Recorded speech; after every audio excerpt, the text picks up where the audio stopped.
A maioria das pessoas não procura um caminho, procura um atalho. Só que para as coisas importantes não existem atalhos.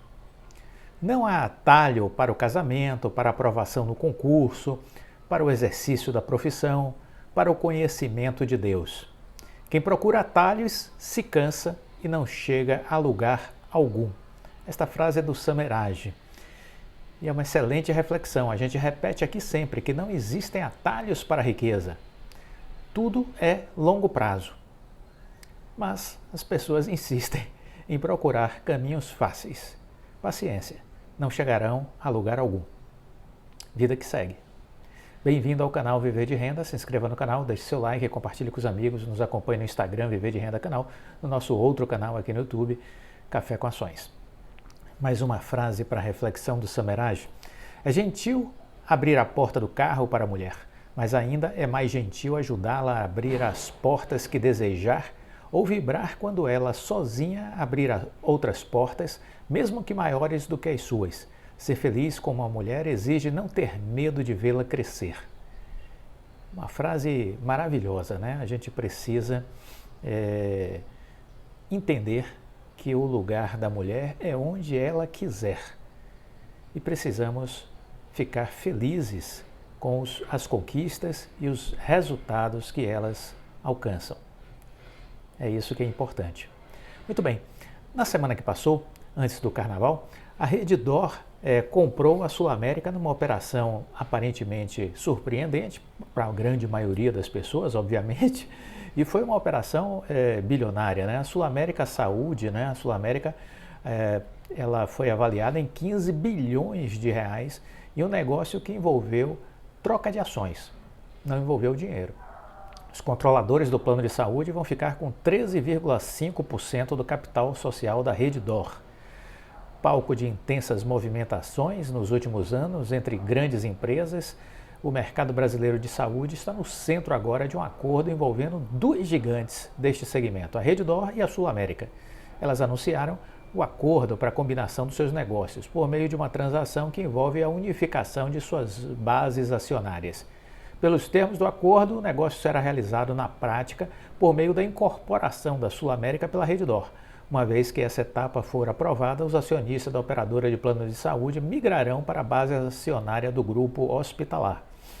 Como critérios para essa migração, o acordo tomará como referência as cotações de fechamento das ações da Redditor e das unidades referenciadas em ações da emissão da Sul América no pregão do último dia 18 de fevereiro, acrescidas de um prêmio, olha o prêmio, 49,3% sobre as unidades da Sul América, o que avalia, portanto, o ativo em 15 bilhões de reais.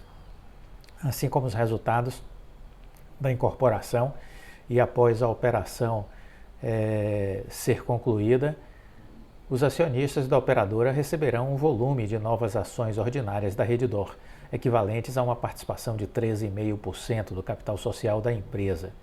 O acordo, que ainda passará pelo crivo das Assembleias Gerais das duas empresas e de órgãos como o CAD e a Agência Nacional de Saúde Suplementar, estabelece também que a Sul América assuma uma obrigação de exclusividade com a Redditor, válida por 12 meses. Caso esses termos sejam descumpridos, o contrato prevê uma multa de 5 bilhões de reais.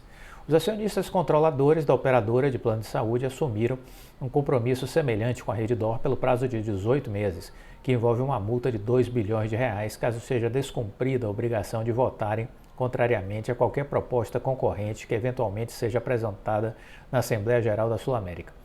Na Bolsa, os papéis da Redditor encerraram o dia do anúncio da transação com alta de 8,82%, cotadas a R$ 55,50. Já as ações da Sul América chegaram a ter uma valorização muito expressiva e fecharam a 25,16%, a R$ 30,94. As duas empresas estão avaliadas respectivamente em 109 bilhões de reais e 13,1 bilhões de reais. Em linha com boa parte da movimentação de consolidação do setor, o acordo entre as duas gigantes segue a tese da verticalização e da criação de ecossistemas. Isso se traduz com empresas de grupos hospitalares, laboratórios e planos de saúde, comprando ativos para estender seus tentáculos a outros elos dessa cadeia. No caso da Redditor, a incorporação da Sul América marca a entrada do grupo no mercado de planos de saúde. Até então, sua presença nessa área estava restrita a uma fatia na Qualicorp, que vinha sendo ampliada desde o início de 2021. A Redditor é há tempos um dos nomes mais ativos na onda de aquisições na área de saúde. O grupo vem mantendo uma média de 3 aquisições a cada trimestre desde que abriu o capital em dezembro de 2020, quando levantou 11,3 bilhões de reais no maior IPO daquele ano na Bolsa. Nós falamos aqui sobre esse IPO e dissemos que era uma oportunidade que merecia um estudo mais aprofundado, esse do IPO da Redditor. Em menor ritmo, a Sul América também vinha mostrando pouco a pouco sua disposição nessa frente. Em dezembro de 2021, por exemplo, a operadora anunciou a compra da Sompo Saúde em um negócio de 230 milhões de reais. Então, temos aí essa notícia, né, uma notícia importante no setor de saúde e vamos aguardar os desdobramentos. Fala-se, inclusive, que a Amil estaria também no radar da Redditor. Vamos acompanhar os próximos capítulos. A JHSF também anunciou seus resultados aí por conta aí do último trimestre, né? E veio um crescimento aí muito interessante da JHSF. Ela divulgou um desempenho recorde em 2021 em diversos indicadores. Ela teve o melhor ano de toda a sua história, a JHSF teve o melhor ano de toda a sua história. A receita bruta, por exemplo, atingiu 2,2 bilhões de reais. O EBITDA chegou a 1,2 bilhão de reais, o EBITDA ajustado. E o lucro foi de quase 900 milhões, 891 milhões de reais. Todos eles foram recordes históricos. Como dizem os ingleses, quando um jogador faz 3 gols numa partida, foi aquele autêntico hat-trick, né? É o conjunto da obra, disse Thiago Alonso, o CEO da empresa. É o todo que explica o bom desempenho da empresa. É este todo que explica o bom desempenho da empresa. Todas as divisões se saíram muito bem. Incorporação, shopping center, hotéis, restaurantes e o aeroporto. Quem me acompanha já há algum tempo sabe que é exatamente esta característica da JHSF que me faz vê-la com muito bons olhos já há algum tempo, né? Ela tem um mix de atuação de negócios, tendo aí a parte de construção, fazendo sempre imóveis para a classe A e B, os shopping centers também voltados para a classe A e B, né, com ênfase em especial aí para redes de shoppings em São Paulo, Rio de Janeiro, Brasília, né? Além dos shoppings, hotéis e restaurantes, a rede Fasano também, voltado para o público de alta renda, e o aeroporto para jatos particulares em São Paulo, que também já tem autorização desde o ano anterior para operações de voos internacionais. Então, realmente, muito bem posicionada a JHSF. Na área de incorporação, que é a parte de construção, as vendas contratadas totalizaram 1,6 bilhão em 2021, um aumento de quase 29% em relação ao ano anterior. Em comparação com 2019, período pré-pandemia, o crescimento, gente, foi de 323%. 323% de crescimento. O resultado foi impulsionado pelo pré-lançamento do Boa Vista Estates, terceiro projeto do Complexo Boa Vista. O empreendimento teve 588 milhões em vendas contratadas até o fim de 2021. Em shoppings, a receita bruta chegou a 305 milhões, um desempenho superior a 2019 também, período pré-pandemia. A área de hotéis e restaurantes sentiu também os efeitos positivos da reabertura da economia, com receita bruta de 260 milhões de reais. No ano passado foram inaugurados 2 novos hotéis, em abril o Hotel Fasano em Nova York, em dezembro o Hotel Fasano Trancoso, na Bahia.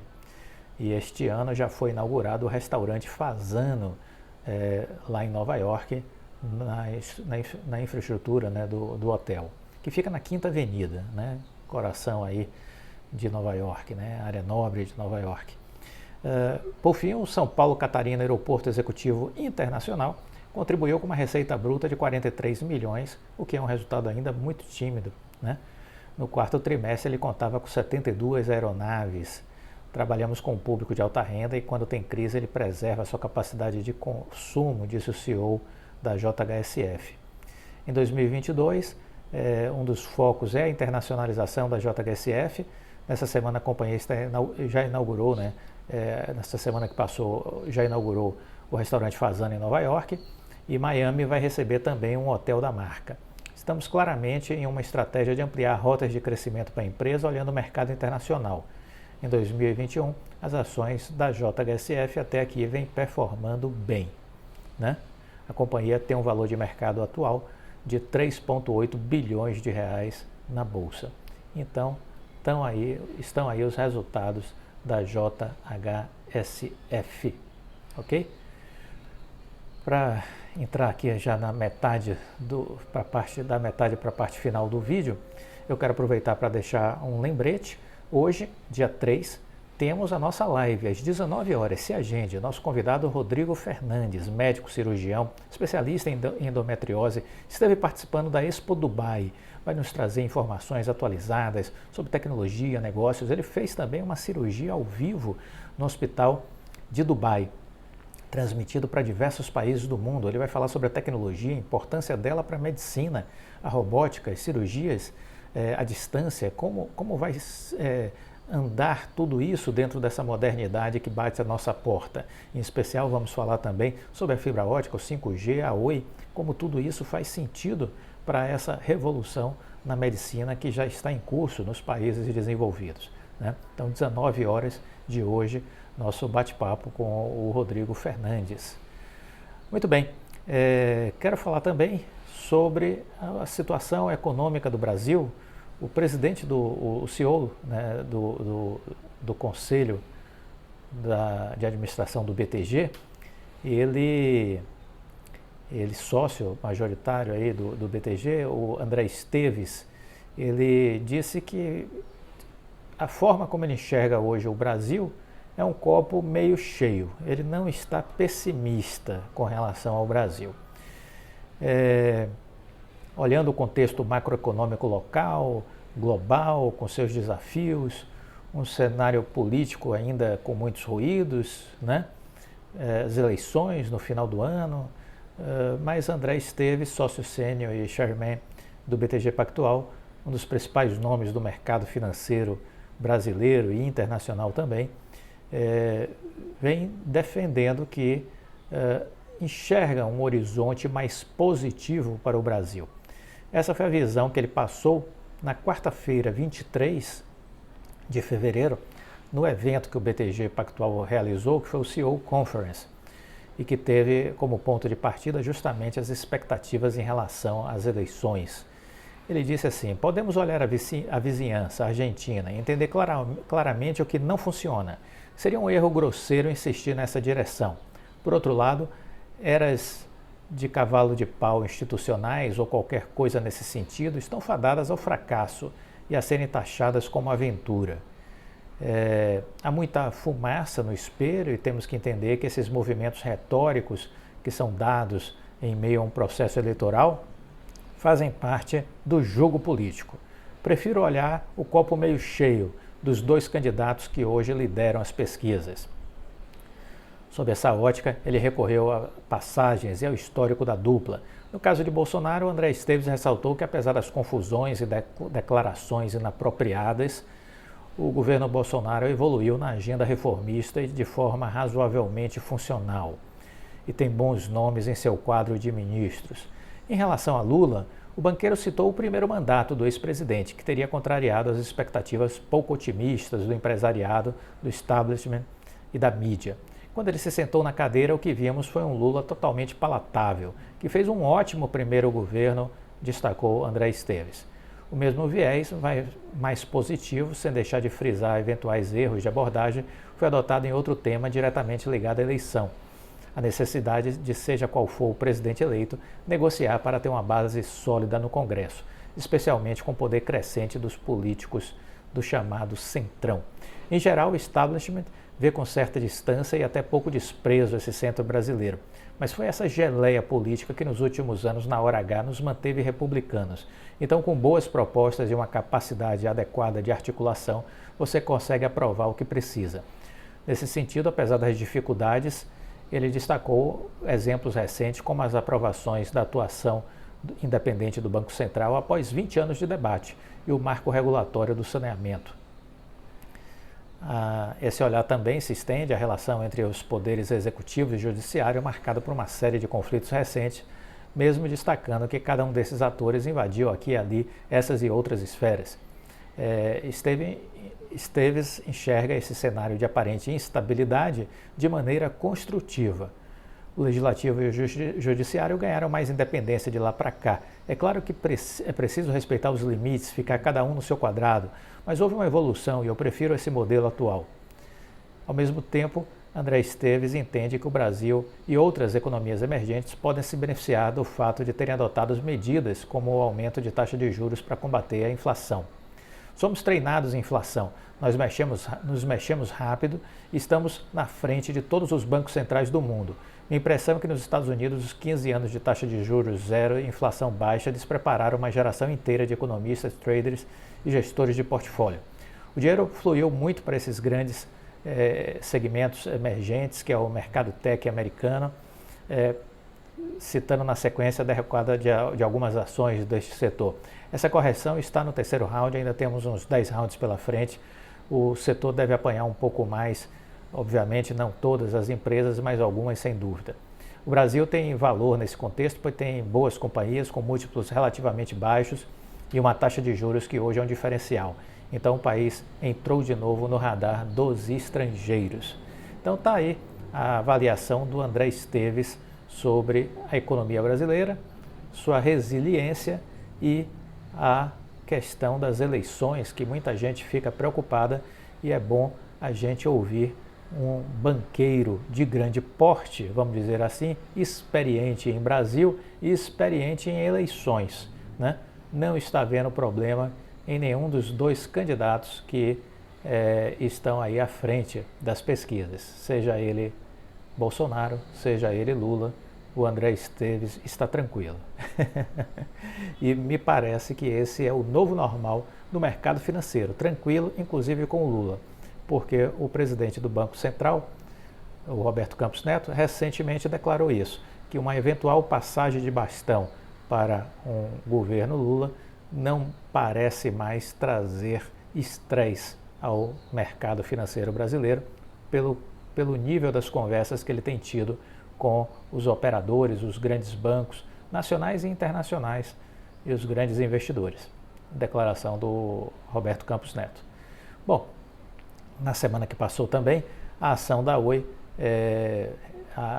saiu um fato relevante sobre ela, né?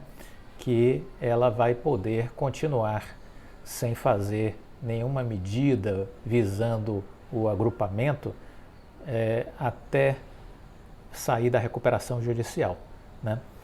Foi um comunicado na sexta-feira 25, a Bolsa de Valores autorizou a Oi a operar as suas ações na casa dos centavos por mais tempo.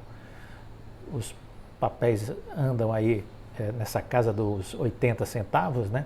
Então, enquanto os ativos da Oi, isso na BR3, enquanto os da BR4 estão um pouco acima de R$1, fechando nessa faixa aí de 1,30. A companhia pediu à Bolsa que levasse em conta essa questão da determinação do enquadramento das cotações por estar já um bom período abaixo do R$1. E o pedido acabou sendo aceito pela gestão da Bolsa brasileira e a Oi comunicou isso em fato relevante. Somente a partir de 31 de março, será iniciado um novo período para eventual apuração dos 30 pregões ininterruptos com a cotação das ações da companhia abaixo de R$1. Se a ação não se recuperar dentro do prazo estipulado, a companhia terá que submeter imediatamente a seus acionistas uma proposta de agrupamento de ações. O pedido da companhia foi